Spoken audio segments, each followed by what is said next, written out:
पति को मारने वाले के साथ क्या होता है? क्या आपने कभी सोचा है जो पत्नियां अपने पतियों को जानवरों की तरह मारती पीटती हैं, उनके साथ क्या होता है? क्या उनको भगवान माफ कर पाते हैं? हर बार महिलाओं के साथ अत्याचार और मारपीट हो ऐसा जरूरी नहीं है। बहुत सी पत्नियां ऐसी भी होती हैं जो अपने पतियों को मारती हैं, जिसके बाद से ही पतियों को शादी शब्द से नफरत होने लगती है। गरुड़ पुराण के अनुसार पक्षीराज गरुड़ भगवान विष्णु से पूछते हैं कि कलयुग में जब कोई औरत अपने पति का अपमान करेगी और उसके साथ मारपीट करेगी तो उसे दूसरे लोक में कौन सी सजा मिलेगी। भगवान विष्णु बताते हैं कि अगर धरती पर किसी को अपने पापों की सजा नहीं मिलती तो उसको ये नहीं सोचना चाहिए कि वो बच गया है। हर एक पाप का हिसाब उसको देना पड़ता है। पत्नियों द्वारा की गई प्रत्येक प्रताड़नाओं का हिसाब उन्हें नरक में देना पड़ता है।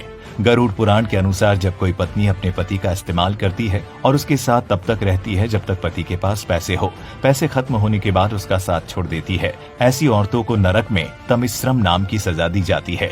इस सजा में उन्हें यमदूत रस्सी से बांधकर नरक में मारते हैं।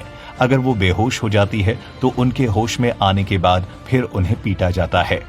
आपने देखा होगा कि महिलाओं पर हो रहे उत्पीड़न के मामलों को लोग गंभीरता से लेते हैं, लेकिन पुरुषों के साथ ऐसा होने पर इसे साफ तौर पर नजरअंदाज कर दिया जाता है। लेकिन ऐसा नहीं होता है। उन पतियों को इंसाफ नहीं मिलता जिसका कोई नहीं होता, उसका भगवान होता है। अगर कोई पत्नी अपने पति पर दहेज मांगने का झूठा आरोप लगाती है और उससे पैसे निकलवाने की कोशिश करती है तो ऐसे पाप को महापाप समझा गया है। ऐसा करने वाली पत्नियों को कई सालों तक चक्रवात पक्षी बनकर घूमना पड़ता है और वो किसी और रूप में जन्म लेने का मौका खो देती है। वहीं नरक में उनके शरीर को कष्ट दिया जाता है। इस दंड को असितापत्रम कहा जाता है। आपने देखा होगा कि कई बार प्यार में लड़कों को भी धोखा मिलता है। ऐसा करने वाली औरतों को नरक में जानवर समझा जाता है और मलमूत्र से भरे कुएं में डाल दिया जाता है। कलयुग जैसे श्रापित काल में अगर ये सुनने को मिले कि किसी औरत ने अपने पति को जहर देकर मार दिया तो ये कोई बड़ी बात नहीं होगी। या अगर कोई पत्नी अपने पति से छुटकारा पाने के लिए अपने प्रेमी के साथ मिलकर उसकी हत्या कर दे और सोचे कि वो बच जाएगी, तो आपको बता दें ऐसा करने से वो इस दुनिया में तो एक पल को बच सकती है, लेकिन भगवान का जब इंसाफ होगा तब कोई भी उसे नहीं बचा पाएगा। ऐसी औरतों को नरक में हजारों जंगली कुत्तों के आगे छोड़ दिया जाता है जो उसको अपना भोजन बना लेते हैं। वहीं पति की हत्या किसी और से करवाने के पाप के दंड के रूप में उस औरत को नरक में खून की खौलती नदी में डाल दिया जाता है। ये नदी कोई साधारण नदी नहीं होती, बल्कि इसमें सांप और मगरमच्छ भी होते हैं।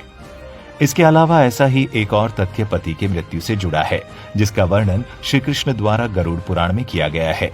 सीधे शब्दों में कहें तो अगर औरतें प्रत्यक्ष या अप्रत्यक्ष रूप से अपने पति की मौत की जिम्मेदार होती तो ऐसी औरतों को नरक में दिल दहला देने वाली सजा मिलती है।